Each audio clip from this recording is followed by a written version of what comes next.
Blood क्या होता है? तरल संयोजी ऊतक है, लिक्विड कनेक्टिव टिश्यू है कि नहीं? कैसा होता है? लाल रंग का होता है, चिपचिपा होता है, पानी से गाढ़ा होता है।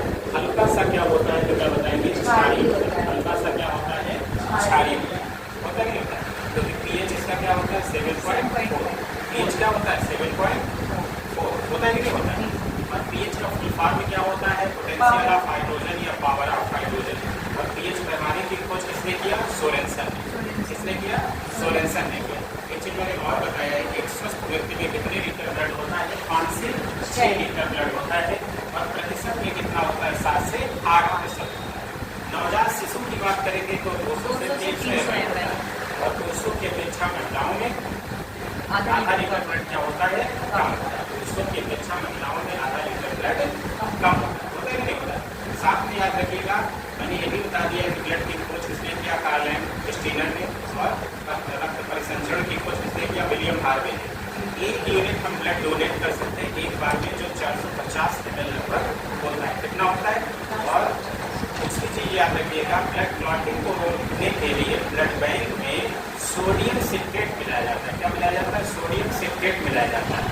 एक चीज और याद रखिएगा कि मैंने बताया कि ब्लड का निर्माण वास्तव में कहाँ होता है? बोन मैरो में होता है। कहाँ पर होता है? बोन मैरो में होता है। और बोन मैरो क्या होता है? अस्थियों के बीच में भरे हुए तरल पदार्थ को ही क्या कहते हैं? Bone marrow. आगे जब मैं आपको बताऊंगा तो ये बताऊंगा कि वास्तव में आरबीसी, डब्ल्यूबीसी और प्लेटलेट्स का निर्माण कहाँ होता है? क्या बताएंगे? बोन मैरो में होता है। कहाँ पर होता है? बोन मैरो में। और इसीलिए क्या कहा गया है कि ब्लड का निर्माण भी कहाँ हो रहा है? बोन मैरो में। अगर ब्लड के कार्य पूछा जाए तो O2 CO2 का परिवहन करना, तापमान नियंत्रण में सहायता करना, साथ में हार्मोन्स परिवहन करना, है ना? हार्मोन्स का परिवहन करना, ये सब कार्य किसके होते हैं? तो क्या बताएंगे? ब्लड की ही होते हैं।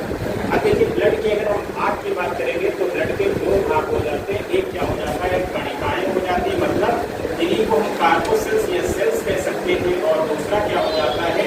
तो क्या बताएंगे? प्लाज्मा। जो कणिकाएं होती है ब्लड में वो 40 से 45% होती है। और प्लाज्मा कितना होता है?